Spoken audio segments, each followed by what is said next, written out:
Okay. Where were these found, guys?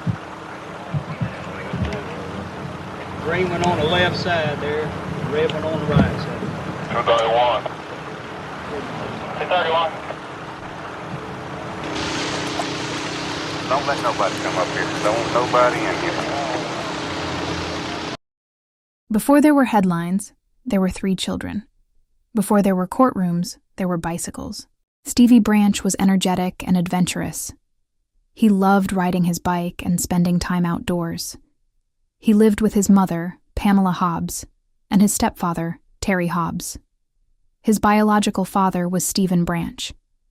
Like many children in blended families, his life moved between households and routines, but at its core he was simply a boy who liked being outside until the streetlights came on. Christopher Byers was known for his strong personality and expressive nature. He lived with his mother, Melissa Byers, and his adoptive father, John Mark Byers. His biological father was Ricky Murray. Christopher could be spirited and talkative. Teachers described him as bright and full of energy. At 8 years old, personality still forms in bold strokes. He was not defined by complexity. He was defined by childhood. Michael Moore was often described as the quiet one of the trio. Thoughtful, reserved, and deeply bonded with his friends, he lived with his parents, Dana and Todd Moore. He enjoyed typical childhood routines, school, bikes, and neighborhood play.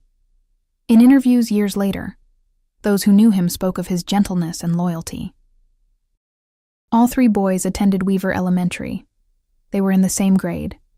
Their daily lives were structured by homework, classrooms, and neighborhood freedom. In 1993, children in West Memphis rode without mobile phones, without GPS tracking, without constant adult supervision. Independence was normal. Woods were not considered forbidden territory. They were part of childhood geography. On the afternoon of May 5th, there was nothing outwardly extraordinary. The boys left home on bicycles. They were seen alive and together around 5:45 to 6 p.m. They were moving through familiar streets toward familiar terrain. For their families, there was no warning sign that this would be the last time they were seen alive. When telling this story, it is easy to drift immediately into suspects, theories, and cultural panic. But that skips something essential.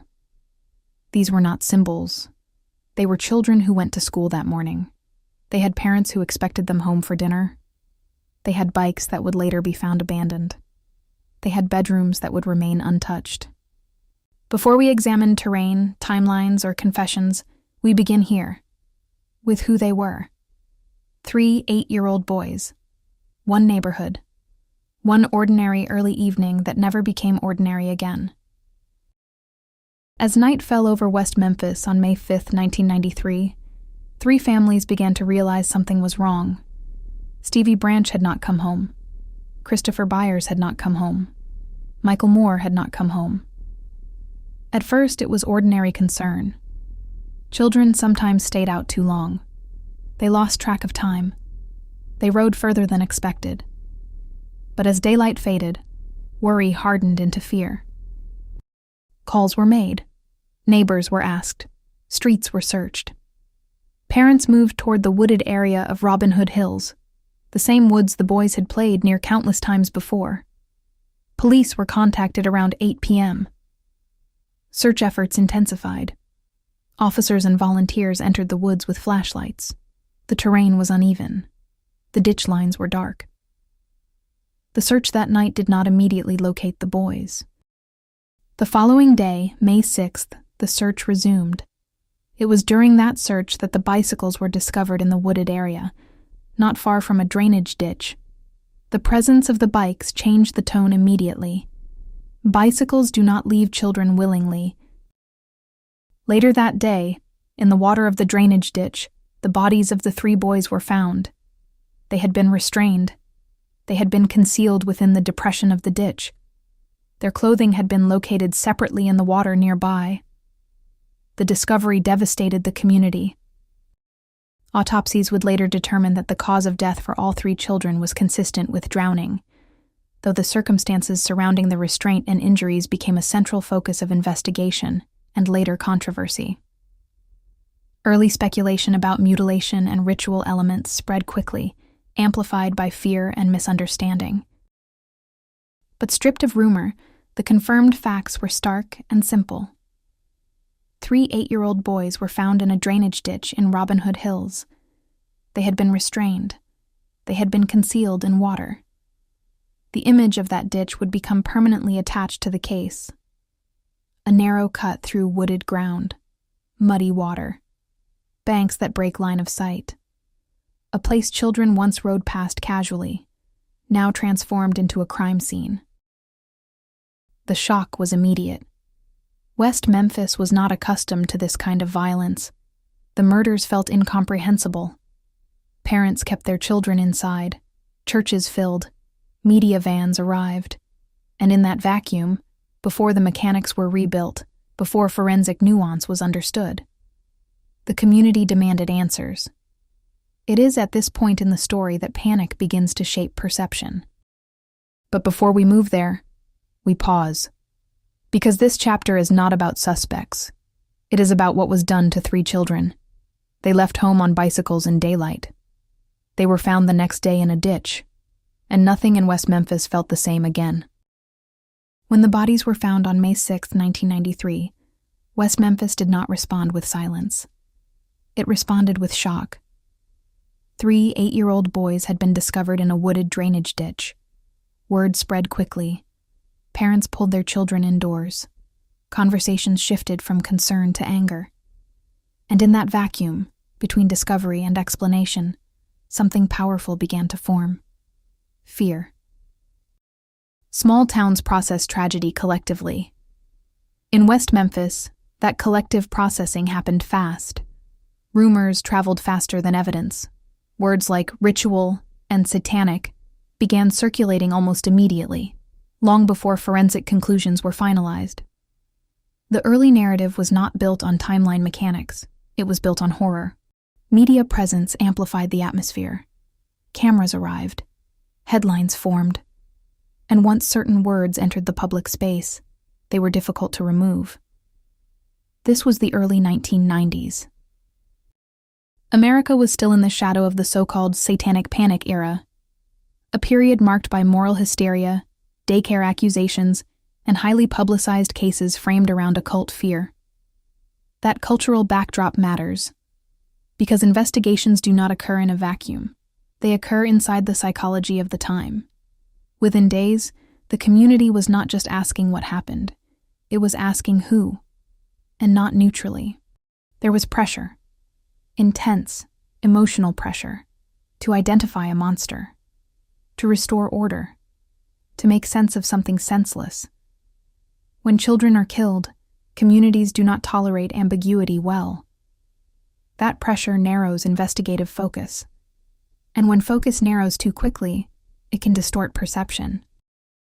In the early days following the discovery, police received numerous tips. Many were rooted in suspicion, not evidence. Names began circulating. Young men who dressed differently. Teenagers who listened to heavy music. Outsiders in a town that valued conformity. What we see here is not conspiracy. It is psychology. When a community is traumatized, it searches for something it can recognize as evil. Something visible. Something explainable. A stranger.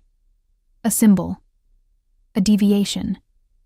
But the mechanics of the crime, the narrow time window, the fast concealment, the geographic funnels, had not yet been reconstructed. Instead, narrative momentum began building in a different direction. This is the moment where investigation and emotion intersect. And once that intersection occurs, it becomes very difficult to separate fact from fear. The town changed that night. Children no longer rode freely. Woods were no longer playgrounds. Parents no longer assumed safe returns. But something else changed too. The investigation began moving toward people. And the next chapter is where that movement becomes decisive.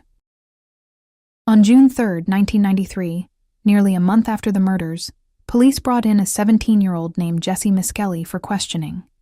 He had been mentioned in tips. He was known locally. He had limited intellectual functioning. He was not a hardened criminal. He was a teenager. The interrogation would last for hours. Only a portion of it was recorded. That detail matters. Because when we assess a confession, we do not begin with whether it sounds convincing. We begin with structure. We begin with integrity.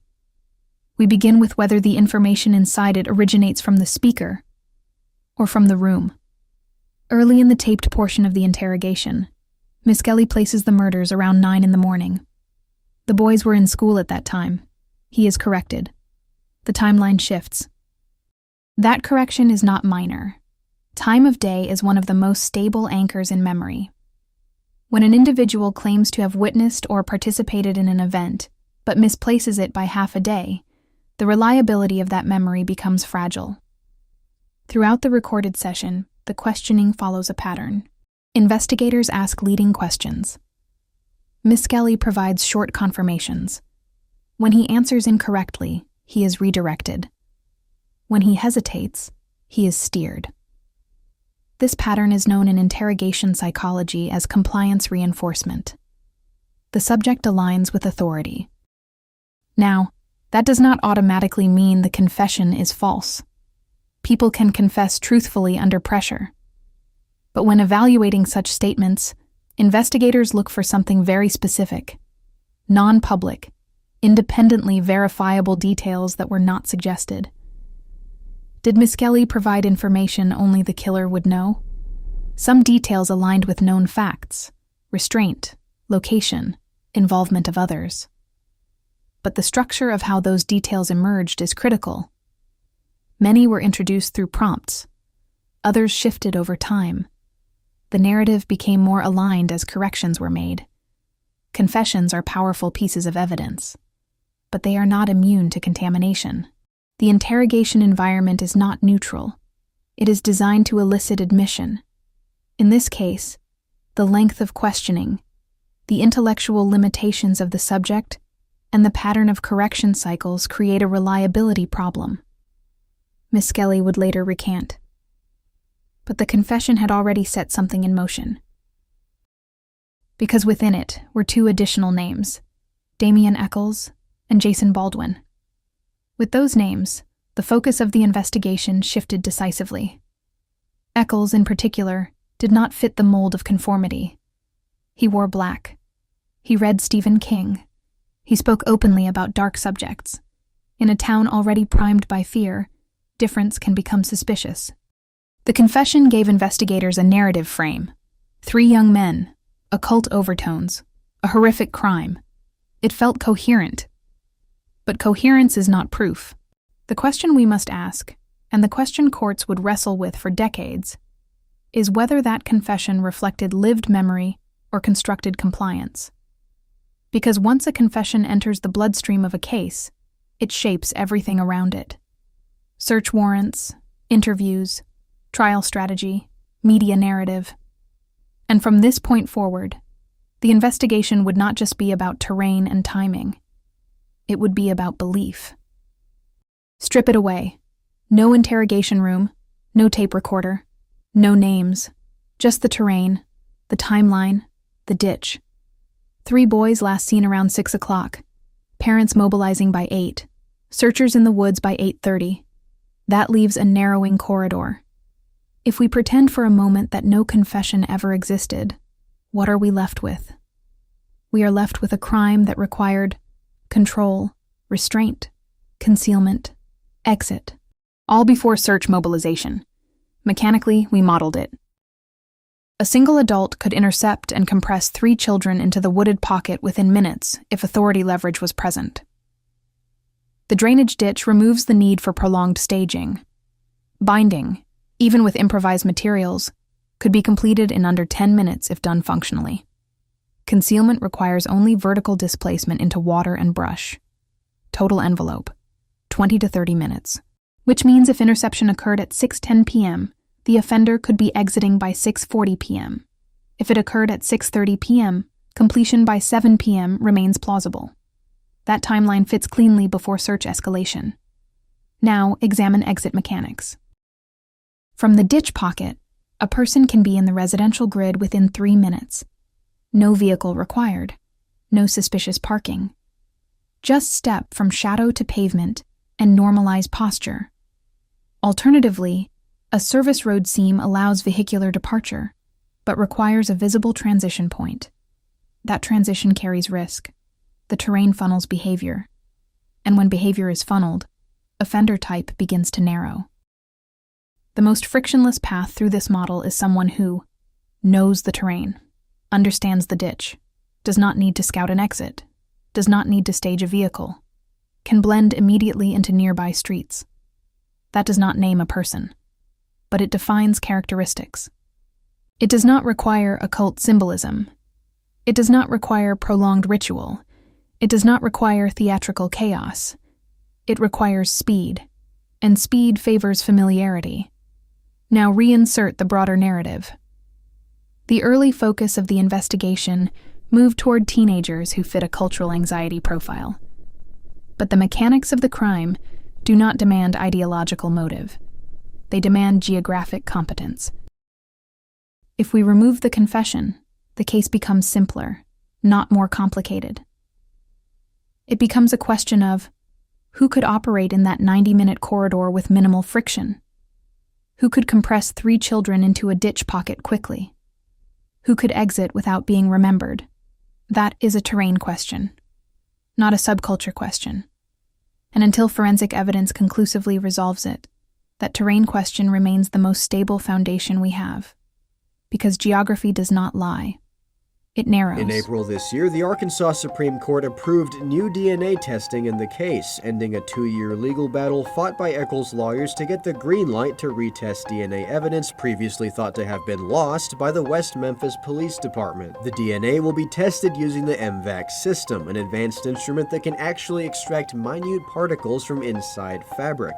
Eccles' lawyers will use it to extract DNA from the shoelaces that bound the 3 murdered boys. Results for the new DNA testing will come back early next year. If it can determine who tied the knots, the West Memphis 3 may have a chance at the exoneration they have long fought for, and the real killer may soon face justice. If time and terrain give us structure, then forensic evidence gives us weight. Because structure narrows possibility. Forensics either confirms it or disrupts it. At trial in 1994, forensic testimony focused on fibers, hair comparisons, and wound interpretation. This was pre-advanced DNA era. The national DNA database in the United States was still in its infancy. Many conclusions relied on microscopic comparison rather than genetic sequencing. Years later, as DNA testing improved, new examinations were conducted. The results did not produce a clean match to the 3 men convicted in the case. No definitive DNA belonging to Damian Eccles, Jason Baldwin, or Jesse Miskelly was identified in the ligature material or crime scene items tested. That does not automatically exonerate someone. Absence of DNA is not proof of absence, but it matters. Because if the mechanical model suggests close contact control, binding, and concealment, we would reasonably expect biological transfer. Skin cells, fibers, trace material. Instead, later testing revealed foreign hairs not attributable to the convicted men. No conclusive genetic link tying them to the bindings. Limited biological material overall. These findings became a central pillar in post-conviction appeals. Steve? Somebody try to call Lori or Yeah, I'm on. That's not good. why don't we just begin? Yeah, I did. You guys want to introduce yourselves? My name is Damian Eccles. I'm 36 years old and released today from death row for a crime I did not commit over 18 years ago. My name is Jesse Miskelly, 36 years old. I've been released from ADC, served 18 years for a crime I didn't commit. No problem at all. Can you get more? Do we introduce ourselves? Yeah. Lori's on the phone. Lori just come down here right now. Everybody else. Everybody. In 2011, the 3 men entered Alford pleas, a legal mechanism allowing a defendant to maintain innocence while acknowledging that sufficient evidence could likely result in conviction. They were released after 18 years. but the forensic hinge remained unresolved. If the original convictions were built in part on confession and circumstantial fiber analysis, and modern DNA does not affirmatively link those individuals to the ligatures, then the question reopens, not emotionally, mechanically. Whoever committed the crime, physically restrained 3 children, was in close proximity, engaged with the ditch environment. If that person left no identifiable DNA attributable to the convicted men, then either 1. The offender was someone else. 2. Transfer was minimal or degraded beyond detection. 3. Evidence handling in 1993 limited later recoverability. Each possibility has different implications, but the hinge does not swing on speculation. It swings on this. If the confession weakens, and the forensic linkage weakens, then the only stable anchors left are time, terrain, and opportunity. And those anchors point back to the same narrow corridor between 6 and 7:30. This case has often been framed as a battle between belief systems. But stripped down, it is simpler. The forensic evidence did not conclusively tie the convicted men to the bindings. The mechanical model does not require ritual complexity, and the timeline demands early completion before search mobilization. That leaves the case not closed, but structurally constrained. And when a case is structurally constrained, it demands one final question. If not the narrative that was built, then who fits inside the window?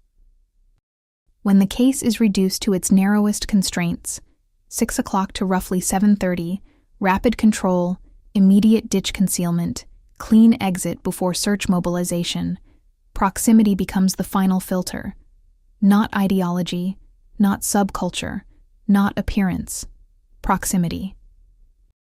On the evening of May 5, 1993, Stevie Branch was within the household of his mother, Pamela Hobbs, and his stepfather, Terry Hobbs. That fact alone does not imply wrongdoing, but when time compresses and geography narrows, household proximity becomes structurally relevant. Terry Hobbs has consistently denied any involvement in the murders. He has never been charged. This chapter does not accuse him. It examines why his timeline and later sworn testimony became points of ongoing scrutiny. In deposition testimony given during his defamation lawsuit, Hobbs was questioned extensively about the sequence of events that evening. He described dropping Pamela at work and later picking her up at Catfish Island around 9 p.m. He was asked whether he entered the woods before retrieving her, and his answers were parsed carefully. What counted as the woods, when he began searching, and how he learned Stevie had not returned. Those questions matter because the window we've defined is tight. If the offense was completed before 7:30 p.m., then the movements of any adult in immediate proximity to Stevie during that corridor become structurally significant. Another point frequently raised in post-trial analysis concerns the timing of the missing report. Calls to police appear tied to the later evening window, after Pamela was collected from Catfish Island. Parents often search before escalating. That is not unusual. But in a case constrained by minutes rather than hours, small timing gaps invite scrutiny. Then there is the forensic hinge. Years after the original convictions, advanced testing identified a hair consistent with Terry Hobbs's mitochondrial DNA profile within the ligature area of one of the bindings. Mitochondrial DNA does not uniquely identify an individual. It indicates maternal line consistency. It cannot establish exclusivity. The hair could have arrived through secondary transfer. Hobbs lived in the same household as Stevie. Transfer through shared clothing or environmental contact is scientifically plausible. But the location of the hair matters. Whoever tied the bindings was in direct contact with the victims. A hair within the knot structure becomes part of the mechanical question. It does not prove presence at the moment of the crime. It does not prove involvement. It does, however, intersect with the window. Hobbs has maintained that the hair evidence is incidental, or the result of secondary transfer. Law enforcement has not deemed it sufficient for charges. Courts have not found it dispositive. And so we are left where structure leaves us. Remove the confession. Remove the fiber narrative from 1994. Return to time, terrain, and proximity.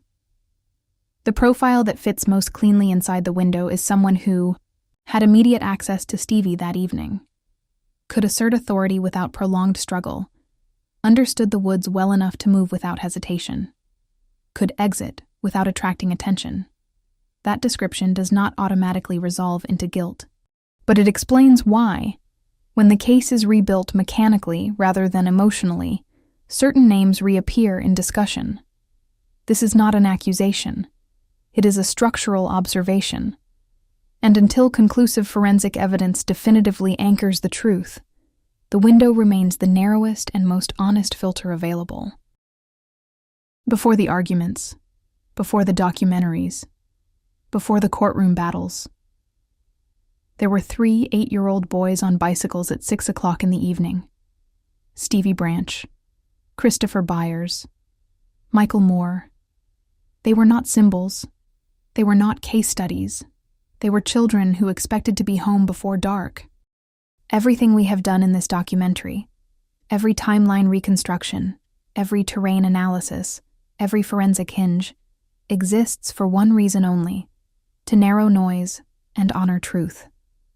Not to sensationalize, not to accuse without proof, not to turn tragedy into spectacle. When you strip this case down to its structure, it becomes disturbingly simple.